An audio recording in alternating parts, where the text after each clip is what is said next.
เมืองหาดไซฟงได้มีการเสื่อมซึมผลงาน50 ปีวันที่2ธันวา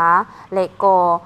มีการปาฐกถาวันสำคัญก็คือวันคล้ายวันเกิดของประธานไกรสอนพรหมวิหารครบรอบ105 ปีห้องการโฆษณาอบรมเมืองหาดไซฟองนครหลวงจันทน์ได้จัดกล่องประชุมปาฐกถาเนื่องในโอกาสวันสถาปนาสาธารณรัฐประชาธิปไตยประชาชนลาวครบรอบ50 ปีและวันเกิดของประธานไกรสอนพรหมวิหารครบรอบ105 ปีซึ่งจัดขึ้นในวันที่11 ธันวาคม 2025อยู่สำนักงานปกครองเมืองหาดไซฟองโดยการเผยแพร่เอกสารของท่านบัวไซลุนนาวงศาประธานกวดกาภาครัฐเมืองหาดไซฟองโดยมีบรรดาพนักงานการนำเมืองทหารตำรวจและการจัดตั้งบ้านเข้าร่วมสำหรับการเผยแพร่ได้ยกให้เห็นถึงผลงานภารกิจการปฏิวัติของพรรคประชาชนปฏิวัติลาวที่ได้รับชัยชนะอย่างสมบูรณ์จากการปฏิวัติศาสตร์อยู่ในประเทศลาวโดยมีประธานไกรสอนพรหมวิหารเป็นผู้นำพาและทั้งเป็นการหวนคืนระยะ50 ปีที่ได้รับการปลดปล่อยซึ่งประเทศลาวเฮาได้ตกอยู่ภายใต้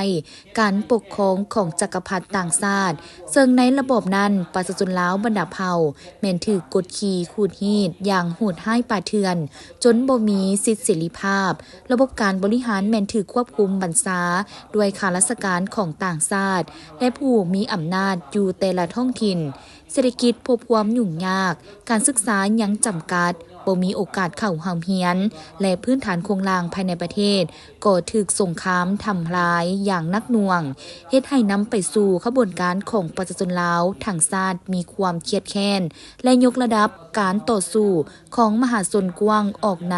ทั่วประเทศเพื่อต่อต้านกับลัทธิจักรพรรดิผู้หุกหาญจนได้รับชัยชนะประกาศอย่างสง่าผ่าเผยและสถาปนาสาธารณรัฐประชาธิปไตยประชาชนลาวขึ้นในวันที่2 ธันวาคม 1975เป็นการสิ้นสุดเอกครอบครองอันโหดร้ายป่าเถื่อนของศักดินาและระบบลามเมืองขึ้นอยู่ประเทศลาวอย่างสิ้นเชิง